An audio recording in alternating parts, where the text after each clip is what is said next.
Hello বন্ধুরা, আসসালামু আলাইকুম। আশা করি সবাই ভালো আছেন। পথে অনুষ্ঠানে আপনাদের সবাইকে স্বাগতম। আপনারা দেখতে পাচ্ছেন ইতিমধ্যে পুরো বাংলাদেশ এখন নির্বাচনের ট্রেনে উঠে গেছে। সে সম্পর্কে আমরা আজকে জানবো জনগণের নির্বাচনের ভাবনা কি, দলকে নিয়ে কে কি ভাবছে। আমরা প্রথমে যাব কিছু জামাত সমর্থক এখানে রয়েছে, তারা জামাতকে নিয়ে তাদের ভাবনা আমরা শুনবো। প্রথমে আপনাদের কাছে আমার প্রশ্ন, আপনারা তো জামাতকে সমর্থন করেন এবং জামাত জনগণের মধ্যে বিভিন্ন কথা রয়েছে। আপনি কি মনে করেন যে জামাত এই মুহূর্তে সরকার গঠন করবে?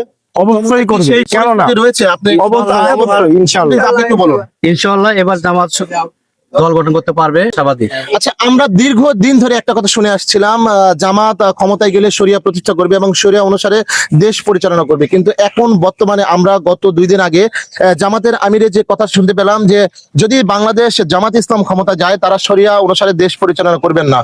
সেক্ষেত্রে আমি বলবো, আপনারা, এটা জনগণের কথা, আমার কথা নয়, দীর্ঘদিন ধরে শরিয়ার কথা বলে আসছিলেন, কিন্তু হঠাৎ কেন আপনারা শরিয়া আইন থেকে সরে গেলেন? হঠাৎ করে আসলে এরকম পরিচালনা করা যায় না, পর্যায়ক্রমে করতে হবে।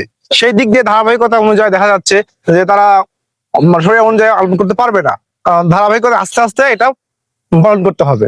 আপনি বলুন, জামাতকে ভোট দিলে নাকি জান্নাত পাওয়া যায়? আমরা তো এটা যদি আসলে সত্য হয় তাহলে তো আমরা সবাই জামাতকে ভোট দিব। আসলে কি জামাতকে ভোট দিলে জান্নাত পাওয়া যায়? না না না, তাহলে জান্নাতকে আমরা আমরা কেন শুনলাম?